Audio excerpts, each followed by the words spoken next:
¿qué tal? Espero que estén muy bien. Los saluda Luis Diego Quiroz, director editorial de la revista Vida y Éxito. Muchísimas gracias por acompañarnos. Nos encontramos con el señor Ignacio Manuel Lillo Gallardo. Él es el director general del Hospital El Pilar, el principal de Guatemala.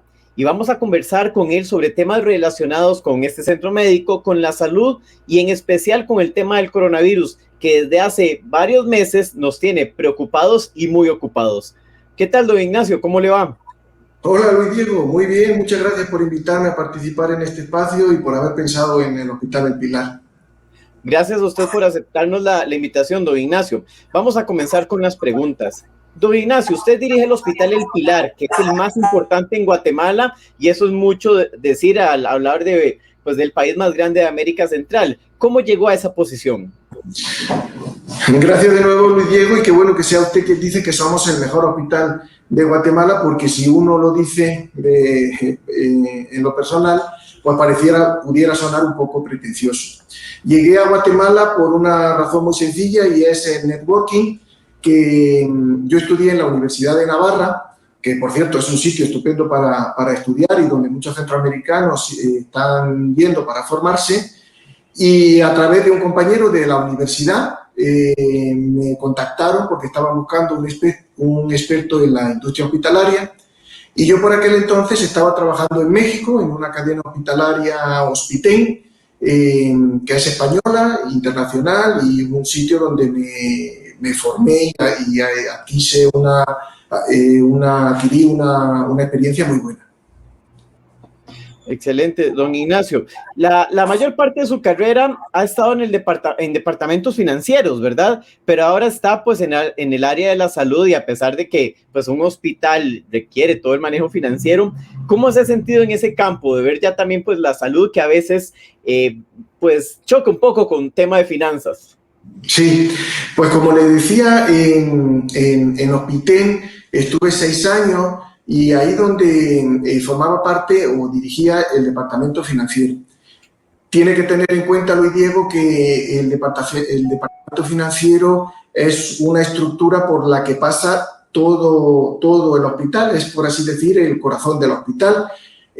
Pasan los clientes, pasan los proveedores, en el caso del sector hospitalario pasan los doctores, la nómina. Entonces es como una cantera muy buena que permite dar el paso hacia la gerencia o hacia la dirección general de cualquier empresa, puesto que conoce muy bien el mercado y conoce muy bien el sector.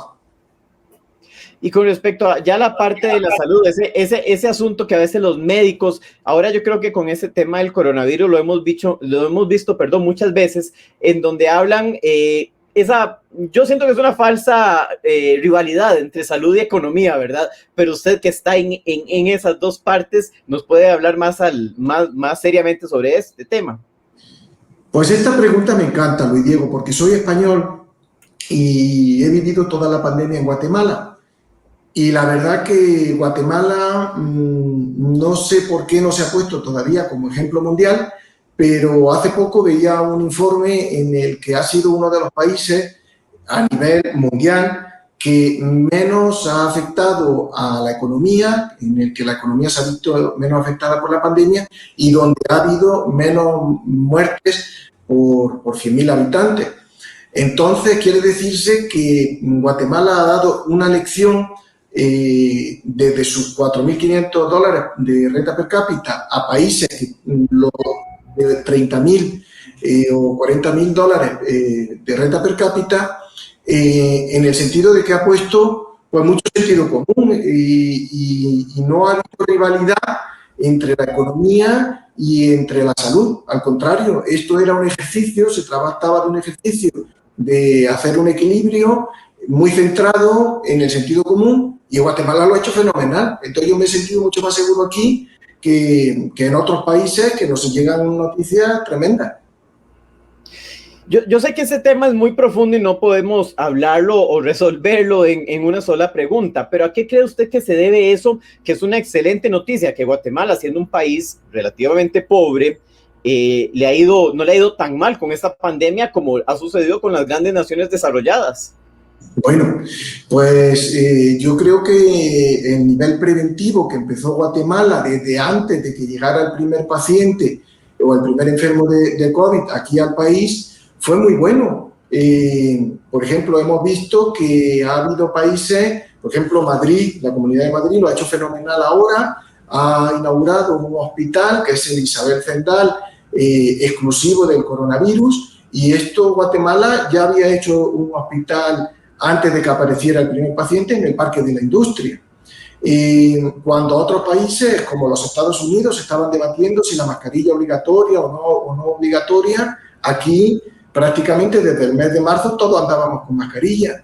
Los toques de queda, que países han empezado a ponerlo a partir de septiembre, octubre, nosotros igualmente estábamos guardados en nuestras casas desde el mes de abril. Entonces, creo que Guatemala estuvo muy bien asesorado, el gobierno guatemalteco, y puso en práctica medidas que luego se han demostrado que han copiado países del primer mundo. Excelente. Don Ignacio, hablando ya de esas diferencias que hay entre los países desarrollados y los países pues, de América Central, en cuanto a la cultura empresarial, ¿cuáles diferencias principales ve usted entre esa cultura empresarial, entre España principalmente y pues los países de América Latina en los que usted ha estado? Pues mire, Luis Diego, yo ya entre México y Guatemala llevo 11 años en Iberoamérica. Y la verdad que al principio sí pudiera haber que una falta en la gestión o pudiera uno observar una deficiencia en la gestión de un modo más eficiente de las empresas.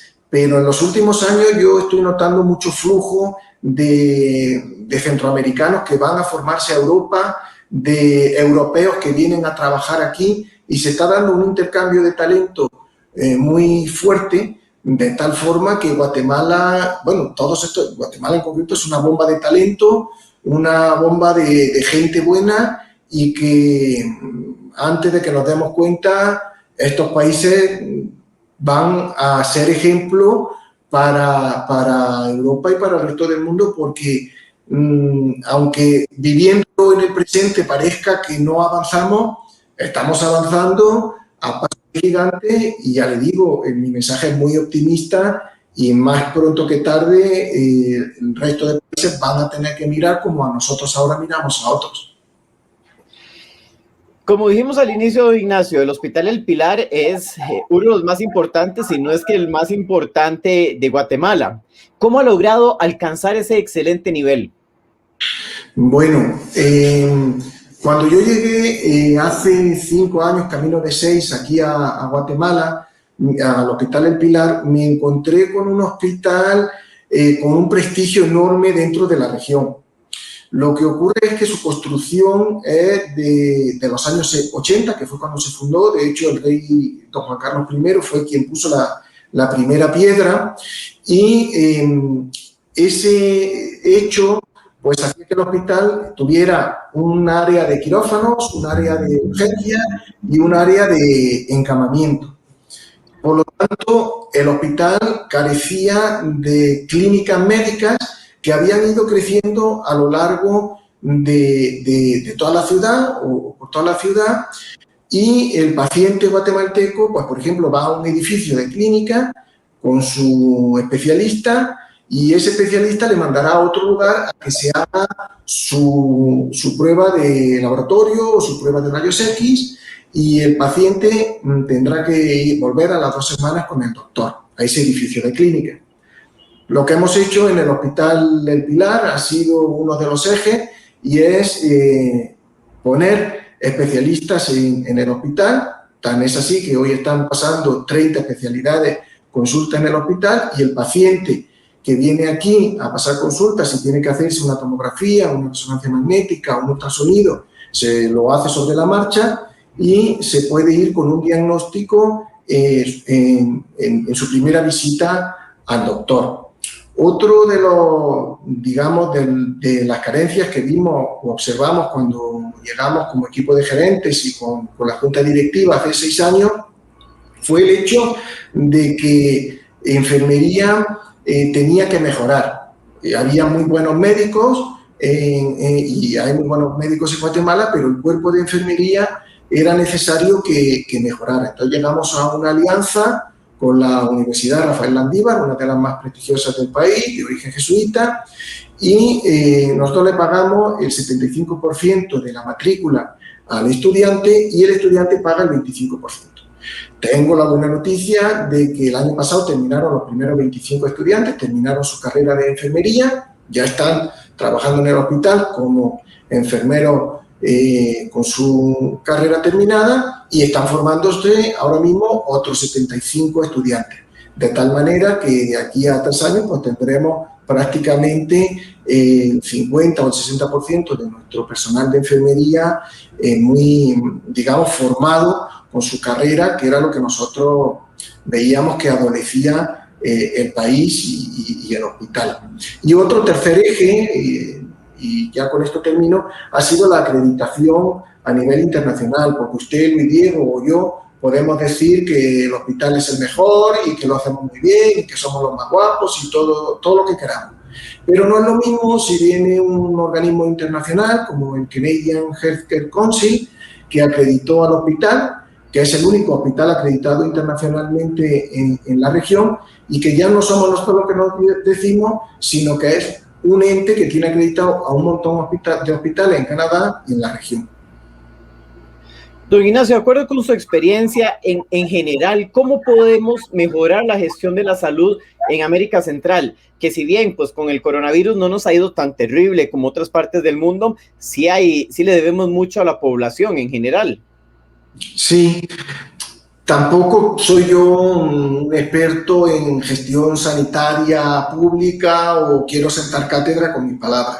Yo lo único que puedo decir es que aplicando el sentido común y copiando experiencias de otros países que han tenido éxito en este tema, pues es un camino que se puede copiar y no pasa nada por copiar. Entonces, creo que regresar al origen del hospital como un sitio donde están las clínicas de los médicos, donde las enfermeras están bien formadas, donde el doctor, en lugar de estar preocupado por endeudarse y comprar equipo, es el hospital el que lo hace y él se dedica a simplemente tratar al enfermo porque es una profesión muy vocacional y realmente él ha estudiado para eso, no ha estudiado administración de empresas y lo que quiere es salvar vidas y curar enfermos.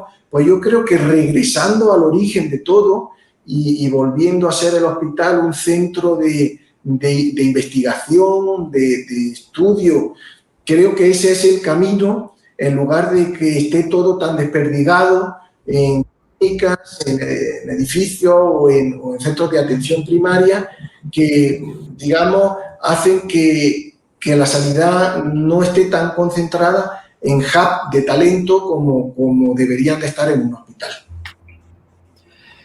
¿Cómo ha enfrentado el coronavirus en su trabajo? ¿Cómo se preparó el hospital para pues, esta gran crisis que estamos enfrentando en el mundo? Pues Luis Diego, a estas alturas el personal, yo mismo, estamos agotados, ¿no? Porque ha sido un año en el que prácticamente nadie hemos podido tomar vacaciones, donde siempre los medios de comunicación que viene la segunda, la tercera ola. Pero respondiendo a tu pregunta, puedo comentarte que el Hospital del Pilar siempre está mirando al extranjero, siempre están viendo lo que hacen otros hospitales. Y en este sentido vimos que en España el Grupo Quirón, que es el más fuerte y que es un ejemplo a seguir para el mundo entero, estaba acreditando todos sus hospitales como seguros ante el COVID por una certificadora que es A+. Entonces nosotros nos pusimos en contacto con esta empresa certificadora y resultó que tenía sede en Guatemala, con lo cual ese hecho de que tuviera la sede en Guatemala y que nosotros estuviéramos ya acreditados por el Canadian Healthcare Council nos permitió acreditarnos muy fácilmente y hoy en día podemos decir que estamos tan seguros ante el COVID como la Clínica Ruber de Madrid, donde nacieron la princesa de Asturias y su hermana, o la Clínica Tecnon de Barcelona, que es un ejemplo también a nivel internacional de hospitales. O sea, puedo decir que el hospital tiene unos protocolos a nivel internacional muy seguros para el tratamiento del COVID. Y en este sentido, Luis Diego, permíteme que haga un llamado a las personas que están dejando de acudir a los centros hospitalarios, ya no al Pilar, sino a su centro hospitalario de referencia, por miedo al COVID, por miedo a que se pueda contagiar aquí en el hospital.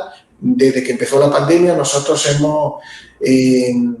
han nacido en el hospital 1.500 niños, se han atendido 2.500 cirugías y la verdad no ha habido ninguna infección cruzada. O sea, no hay sentido para que la persona que está pendiente de hacerse una prueba por si tiene cáncer o si tiene que hacerse una cirugía de hombro, de rodilla o cualquier tipo de cosa, no hay razón para que la postergue y por favor, los enfermos acudan a los hospitales porque es muy importante que la enfermedad no siga progresando, porque cuanto antes se detecte, esto es aplicar lo que toda la charla llevamos hablando, el sentido común, no dejar que progrese para que sea detectada a tiempo y corregida cuanto antes.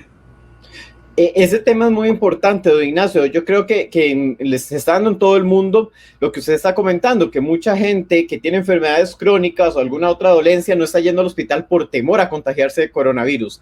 Entonces, yo creo que es importante recalcar eso, ¿verdad? Que pues que no atrasemos las citas de algunas enfermedades crónicas peligrosas, igual o mayor que el coronavirus, por esta enfermedad, por ese miedo.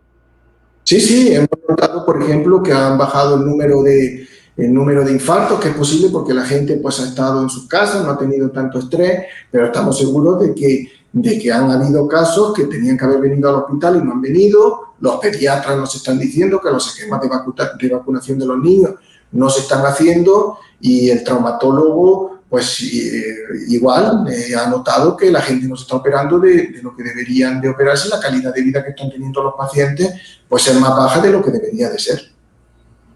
Finalmente, don Ignacio, ¿cuáles son las principales enseñanzas que como humanidad debemos aprender con esta enorme crisis del coronavirus? Es decir, después de esto, ya cuando pues empiece a bajar, que esperamos que sea pronto, ¿qué podemos salir con? ¿Qué bueno debemos salir de esto?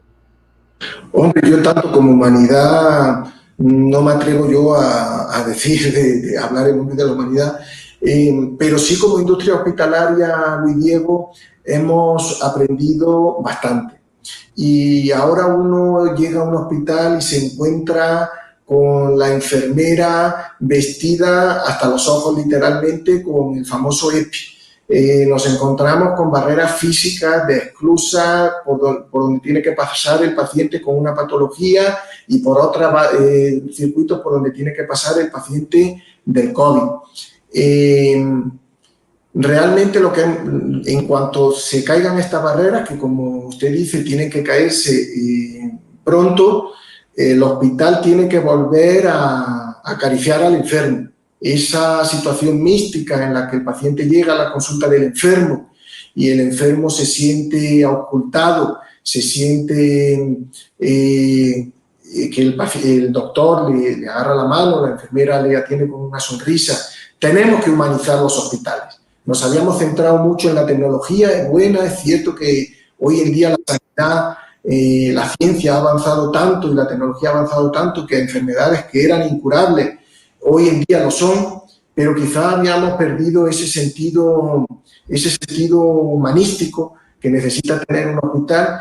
Y bueno, hay doctores como el doctor Carlos Macías que habla mucho de esto, de humanizar la experiencia del paciente en los hospitales y creo que debemos de hacer hincapié en eso una vez que caigan todas estas barreras del coronavirus. Eso yo creo que es lo que hemos aprendido como industria hospitalaria. Perfecto, don Ignacio, le agradecemos muchísimo su tiempo, muchísimo sus respuestas tan importantes y esperemos que en un tiempo podamos volver a conversar, pero ya esta vez hablando del coronavirus como algo del pasado, como una experiencia que tuvimos de aprendizaje, nada más. Hombre, por supuesto, y tenemos que hacerlo físicamente, Luis Diego, invitarte a ver todas las instalaciones de aquí del Pilar, porque estamos súper orgullosos de lo que hemos hecho. Por ejemplo, en marzo de este año vino el expresidente José María Aznar a inaugurar, y con su esposa Ana Botella, que fue alcaldesa de Madrid, a inaugurar el área de oncología. Ana Botella literalmente me dijo que no se imaginaba que en Guatemala hubiera un hospital así. Entonces, en cuanto esto pase, Luis Diego, estaré encantado de enseñártelo personalmente y de explicarte a detalle todo lo que hemos hecho y sin esta tensión que tenemos ahora del coronavirus. Muchísimas gracias, don Ignacio. Yo con gusto iré por allá apenas se pueda. Muchísimas gracias. Fenómeno. Muchísimas gracias a usted.